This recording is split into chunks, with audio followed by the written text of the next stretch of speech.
असरार साहब, आप liberal party के राष्ट्रीय महासचिव और मुख्य प्रवक्ता हैं। इस हैसियत से आप ये बताएं कि मोदी जी जब पहली बार बनारस चुनाव लड़ने गए थे तो उन्होंने कहा था गंगा मैया ने बुलाया है, महादेव ने बुलाया है, ठीक, काशी विश्वनाथ बाबा ने बुलाया है, इसलिए मैं आया हूँ।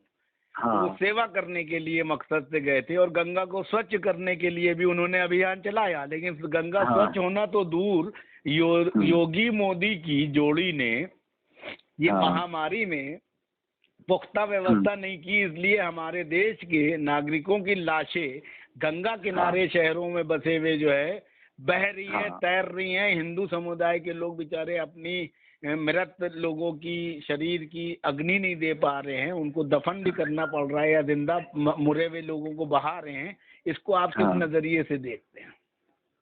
देखिए, जहाँ तक मोदी के बोलने और करने का सवाल है तो ये पूरा देश और दुनिया जान चुकी है कि मोदी जी जो बोलते हैं और वो एक तरह की लफाजी करते हैं और जो उसको जुमलेबाजी भी कहा गया है। अब सब जानते हैं कि वो जुमलेबाज व्यक्ति हैं, उनको बोलने में मजा आता है और करना तो हर चीज को बहुत मुश्किल होता है। और तो उन्होंने क्या कहा और क्या किया ये जनता बहुत बारीकी से देख रही है, जांच कर रही है जी। तो जब वो बनारस गए थे, जो उन्होंने कहा था वही तब लोगों ने ये भी कहा था, बहुत लोगों ने उनको बनारस का ठग भी कहा था। ऐसी बात नहीं है कि सब उनकी तारीफ ही कर रहे थे जी। तो वो इस समय बनारस का ठग साबित हुए हैं जी। बनारस का ठग दुनिया में मशहूर है जी। जैसे आगरा का पेठा मशहूर है, कहीं की मिठाई मशहूर है, कहीं के कुछ मशहूर है जी। तो उसी तरह से वहाँ के बनारस के ठग मशहूर हैं। तो अब मोदी जी बनारस के ठग साबित हो रहे हैं जी। वहाँ इससे पहले भी कई घटनाएं हुई जी। तो उस समय भी प्रधानमंत्री जी न प्रधानमंत्री की हैसियत से न एक भाजपा के नेता की हैसियत से कभी नहीं बोले जी। वहाँ बड़ी बड़ी घटनाएं हुई, बहुत बड़े बड़े मेट्रो का जा रहा था, पिलर गिर गया था और सड़क गिर गई थी। खैर, मैं अभी के संदर्भ में सिर्फ इतना कहना चाहता हूँ कि इस समय हिंदू समुदाय के लोग, हिंदू धर्म के लोग बहुत दुखी हैं जी। और वो सिर्फ इसके लिए दुखी नहीं है जी कि उनके लोगों को महामारी के समय जो है सही ढंग से सम्मान के साथ उन्हें दफनाने को, उन्हें जो है उनका अंतिम संस्कार करने को नहीं मिल रहा है जी। बल्कि ये देख कर वो बहुत दुखी है जी। उनके लोगों की लाशें जो है जी। पहले तो रेत में दफना दी गई जी और उसके बाद गंगा में बहती हुई तमाम जगहों पर मिली जी। और ये उत्तर प्रदेश और बिहार दोनों क्षेत्रों में देखा गया है जी। तो ये कोई हिंदुस्तान एक धार्मिक समाज है जी। एक धार्मिक देश है। यहाँ पे लोग सब कुछ जो है, मुसलमान जैसे कहता हम तो आखिरत के लिए कर रहे हैं जी। आखिरत माने होता है अंतिम, अपने मरने के बाद के लिए हम कर रहे हैं जी। तो हिंदू धर्म में लोग एक समय ऐसा होता है कि भगवान को कहते हैं कि भगवान को ये मंजूर था तो, लेकिन चूंकि एक उनका प्रधानमंत्री जिसने बार बार इस बात को कहा कि हम गंगा मैया की सफाई करने आए हैं, तो गंगा मैया में आस्था रखने वाले बहुत ज्यादा हैं यहाँ पर जी। और गंगा मैया के नाम पर आपने देखा होगा फिल्मों में कितने गीत गाए हैं महिलाओं ने, उनकी आस्था है गंगा मैया तुम्हें फेरी चढ़ाइए सैया से कहेगा मिलनवा। तो मतलब लोगों की बड़ी अपेक्षाएं हैं और अवधी भाषा और यहाँ बनारस की भोजपुरी ये सब मिल करके इन भाषाओं में कल्चर है जो जी, वो सब बहुत ही बुरी तरह से लोगों का विश्वास टूटा है जी। और लोगों का उन्हें लग रहा है कि उनके साथ धोखा हुआ है। मोदी जी और योगी ने जिस तरह से लापरवाही किया है, जिस तरह से इन लोगों ने मरने के बाद संस्कार के लिए वो लोगों को अच्छी तरह संस्कार का मौका नहीं दिया, जबकि इनके पास हर तरह की सुविधाएं हैं। अच्छा, एक सवाल, राजनीतिक तौर पे भारतीय जनता पार्टी अभी 5 राज्यों में चुनाव हुए, 3 में हार गई, तबकि दावे कर रही थी कमोबेश सभी जगह सत्ता में काबिज होने के। और भाजपा के वरिष्ठ नेता और पूर्व उप प्रधानमंत्री लाल कृष्ण आडवाणी ने जो है अभी एक बयान जारी किया है कि महामारी का बहाना लेकर अव्यवस्था फैलाकर भारतीय जनता पार्टी के नेतृत्व वाले प्रधानमंत्री नरेंद्र मोदी 2024 में भी जो है चुनाव ना करा के सत्ता पे काबिज रहने की रणनीति बना सकते हैं, और योगी आदित्यनाथ और जो भी लोग हैं ये पूरी तरह से जो है देश को बर्बाद करने की दिशा में है। इस वक्तव्य को आप किस नजरिए से देखते हैं, और क्या ये संभव है कि महामारी का काल बहाना ले लेके तरह तरह के आगे बढ़ा सकती है सरकार?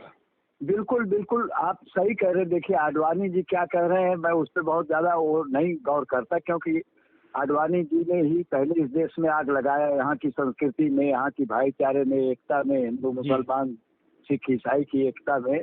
तो वो तो खुद आग लगाने वाले व्यक्ति हैं, तो वो दूसरा जो आग लगाने वाला होता है उसको बड़ी जल्दी दूसरा वाला पहचान जाता है जी। तो मोदी के बारे में आडवाणी से ज्यादा कौन जान सकता है जी। तो वो अगर जो कह रहे हैं तो उनकी पीड़ा है, कभी कभी छलक जाती है तो सच निकल आता है जी। लेकिन आप देखिए फासिज्म की तरफ हमारा देश जा रहा है, इसमें कोई दो राय नहीं। हिटलर और मुसोलिनी इसी रास्ते पर चले थे, लेकिन दोनों का क्या हुआ, मुसोलिनी को मिलान के चौराहे पर लोगों ने जूते से मार मार कर जिंदा मार दिया जी। और हिटलर को आत्महत्या करनी पड़ी स्टालिन के सामने, उसकी स्टालिन की लाल सेना के सामने, मतलब उसको आत्महत्या करना पड़ा।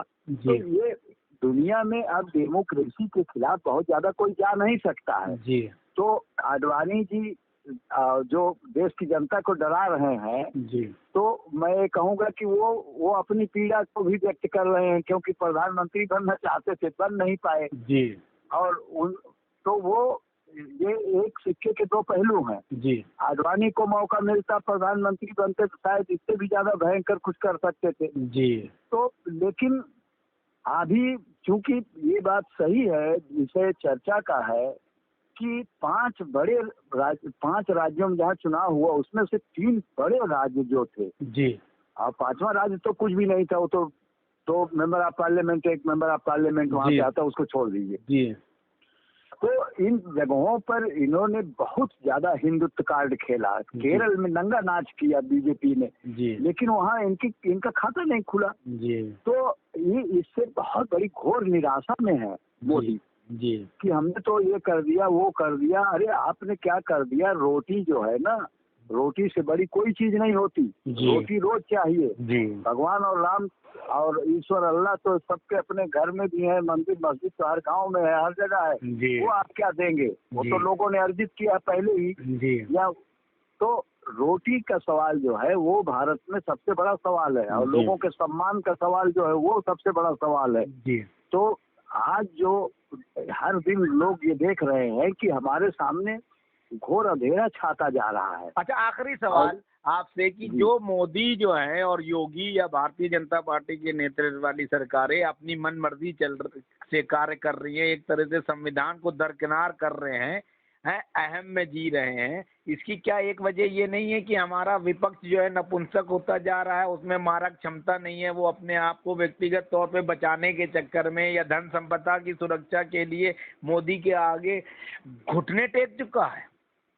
देखिए एक कहावत है, एक मुहावरा है, इस हमाम में सब नंगे हैं जी। ये जितने हैं कम्युनिस्टों को अगर छोड़ दिया जाए जी, तो बाकी के सारे नंगे हैं, सारे के सारे।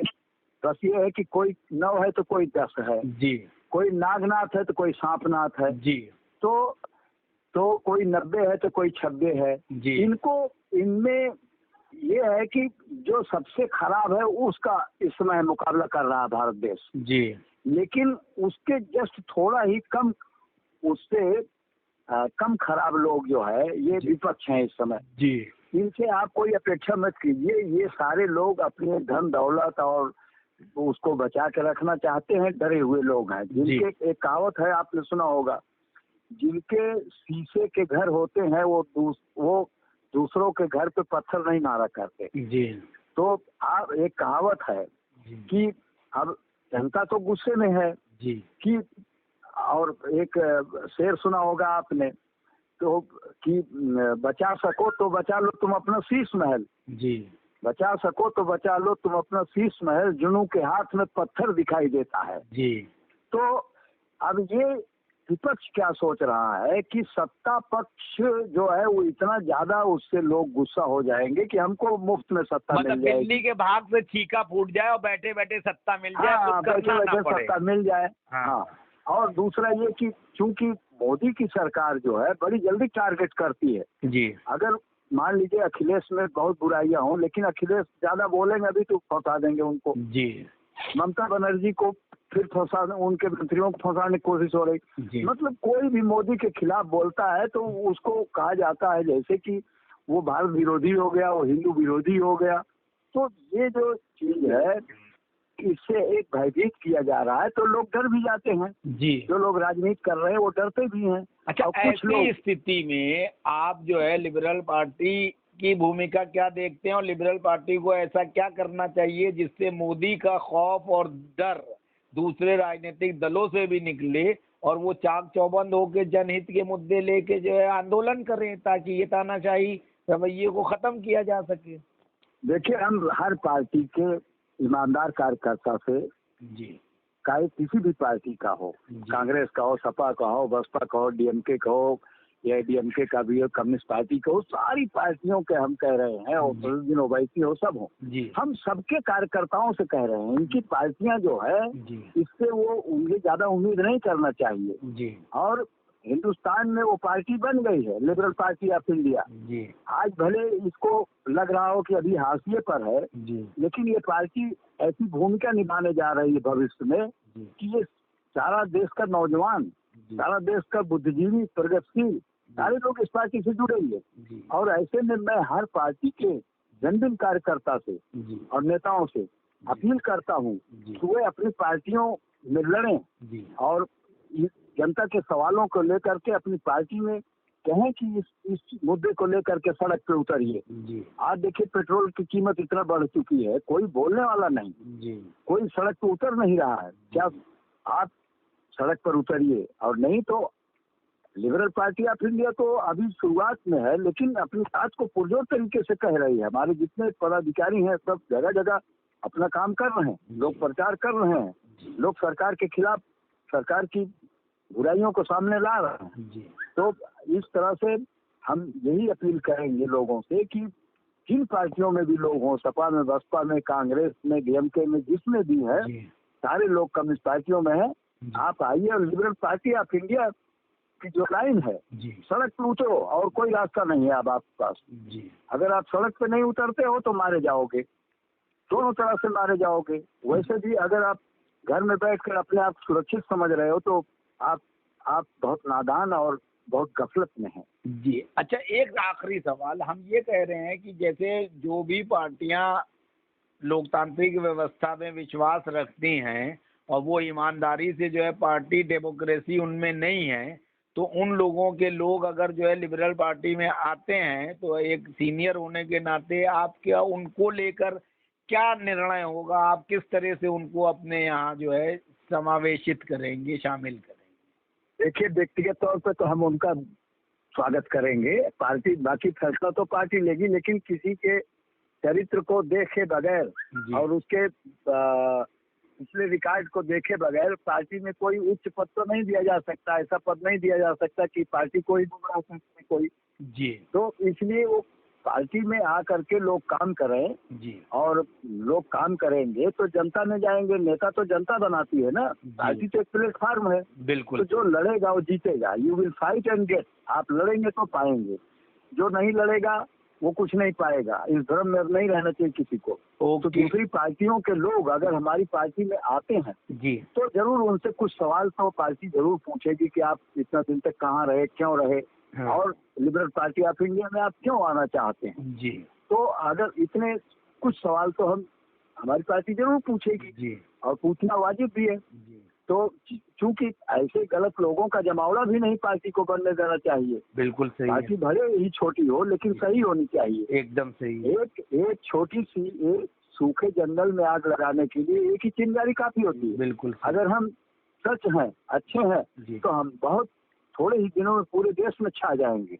दोस्तों, सरोकार मीडिया यूट्यूब चैनल को मजबूती देने के लिए हमारे चैनल को सब्सक्राइब करें और बेल आइकन को दबाएं ताकि लेटेस्ट वीडियो आप तक सीधे पहुंच सके। धन्यवाद।